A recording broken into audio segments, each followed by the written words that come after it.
Accompanied by his rock-brow squig companion Clonk, Zogrog Anvil Smasher commands the power of Gorka Morka. The weapons of nearby Aurochs are bolstered until they glow green hot with raging wah. Hello there, in this video we'll be showing you how to paint your Zogrog Anvil Smasher and get him on the gaming board in no time at all. We'll also show you how to paint his not so trusty Rockbrow Squig companion as well. All the paints you'll need for this guide are on the screen now. Remember that these are our suggestions and that you can paint your miniatures however you like. Also on screen now is any additional equipment we've used. This includes brushes and mediums. However, please use whatever brushes you're most comfortable with. And if you don't have mediums at home, you could use water instead. For this video, we've undercoated Zogrog Anvil Smasher with Wraithbone spray. This is because it has a slight warm yellow tone that will help with using our green and yellow contrast paints in the video. We have then undercoated Clonk with Grey Sear. We've got a pot of Wraithbone and Grey Sear to hand, just in case we make any mistakes or spills and need to fix them. So let's use our WAH energy and get painting. For our first paint, we'll be using Gutripper Flesh straight from the pot and apply it over the skin areas using a small base brush. We're doing the skin first as it is the deepest detail on the model and thus will mean that we won't have to worry about being neat later on trying to paint the skin after the other details. Get a load of contrast on your brush and apply it all over the skin, making sure to keep the paint moving. If you see it pooling anywhere, just dry off your brush and collect the excess with the bristles and reapply it elsewhere. With the skin finished, we're on our way with Zogrog. We're now going to use Black Templar to pick out all the black details on the model. We'll be using a medium layer brush for this. We're looking to pick out his trousers, face armor, teeth, and his nails. It's time to pick out the apron, pouches, and some of the straps with Doom Bull Brown. We'll be using a small base brush for these details. Remember to thin out Doom Bull Brown with a little bit of water on your palette before applying it onto the details. Once the first coat is dry, come back and do a second coat so you can get good coverage. If you find that you need to do another, just repeat the process once the second coat is dry. With those details picked out, Zogrog Anvil Smasher is really starting to come together. We're going to now use Cygor Brown and a medium layer brush just to pick out the dark wood of the hammer shaft. Be careful when going around your previously painted details. If you make a mistake here, then just cover back up with Wraithbone and reapply Gutripper Flesh or Black Legion if you need to. We now need to pick out all of the light brown details such as the armor straps and ribbons that we can see. For this, we'll use Rakarth Flesh and a medium layer brush. As always, thin out your paint with a little bit of water before applying it to the model.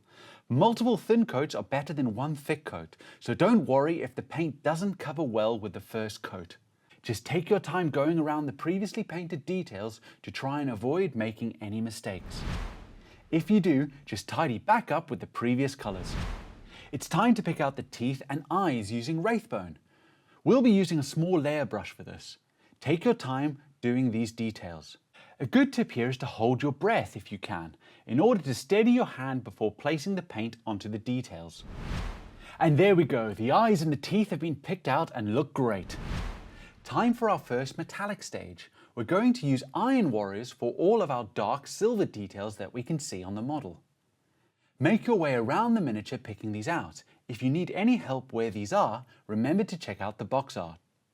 We're going to pick out the chainmail, the plate armor on his arms and his left leg, the weapons and tools, rivets and the chain that the cauldron is attached to. For our second metallic, we'll use Balthazar Gold to pick out all of the dark gold metals. We're going to be using a medium layer brush for these details. As always, remember to thin out your paint with a little bit of water before applying it to the model. And there we go, all the metallic details are done. Remember to change your water before carrying on as you don't want to get any metallic flakes into the rest of your paints. For this model, we'll be using Bad Moon Yellow. We want a really nice and bright yellow that stands out against the rest of the details. We'll be using Bad Moon Yellow straight from the pot and applying it over the large plate armor sections with a small base brush. When you've picked out the large plate armor areas, look for the jagged armor attached to the vambraces and then pick out the flame from the cauldron. Take your time when doing these areas. If you make a mistake, just tidy back up with the previous colors. With Bad Moon Yellow applied, Zogrog has come to life and looks awesome. Just a few more paints to go. We're now going to use Blood Angel's Red to pick out his eye as well as the flames. When doing the eye, we'll be applying it straight from the pot and using a medium layer brush. Once we're done with the eye, we need to then pick out the red flaming effect, and to do this, we'll use Blood Angel's Red in two different ways. Firstly, we'll mix it with contrast medium and apply it over the majority of the flame, leaving Bad Moon Yellow towards the bottom section.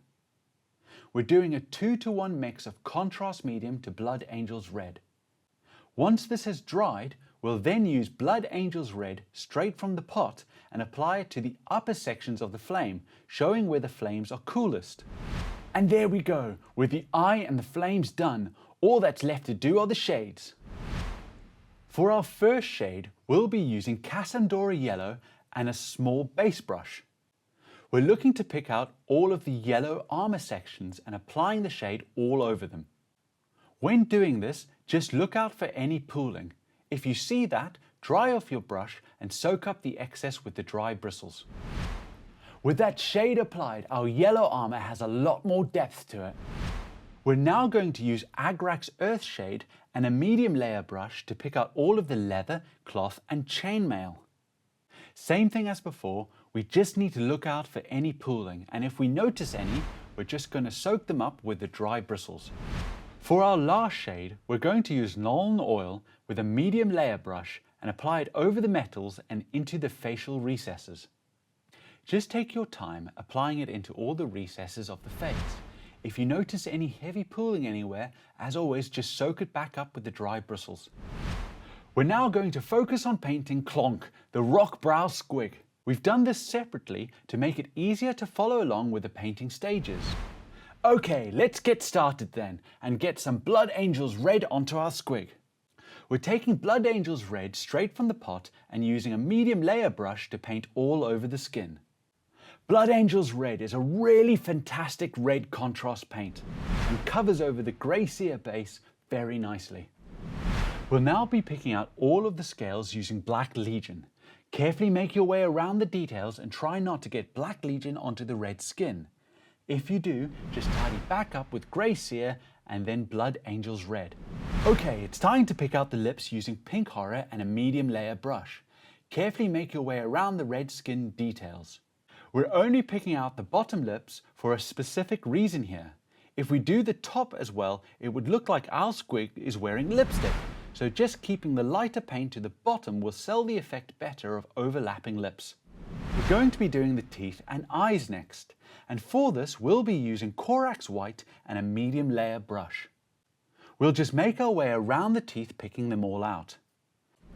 Once we're done with that, just remember to pick out the eyeballs with thinned Corax White.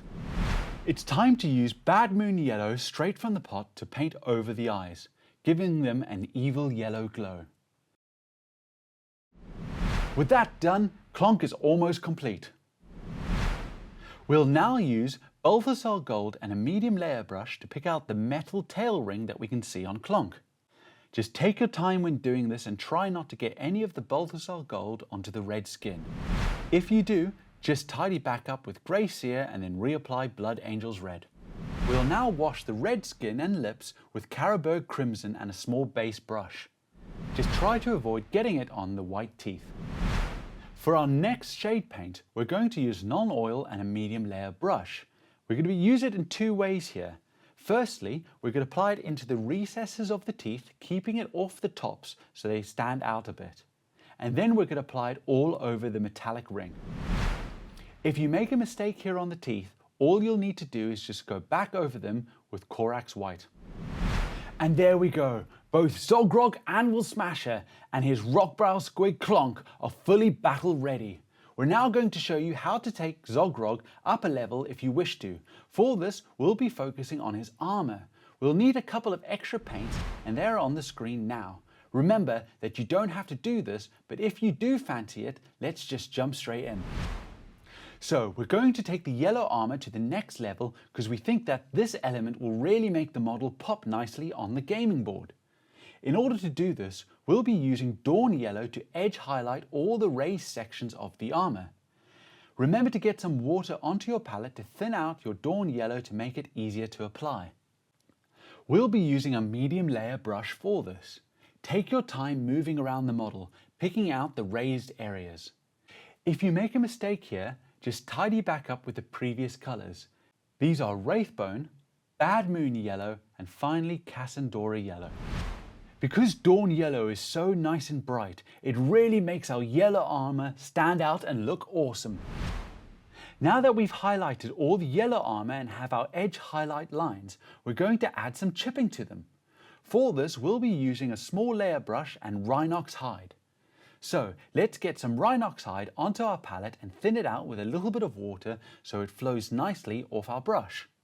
Then we'll make our way around the yellow armor, stippling dots and scratches within the Dawn Yellow highlights that we've done.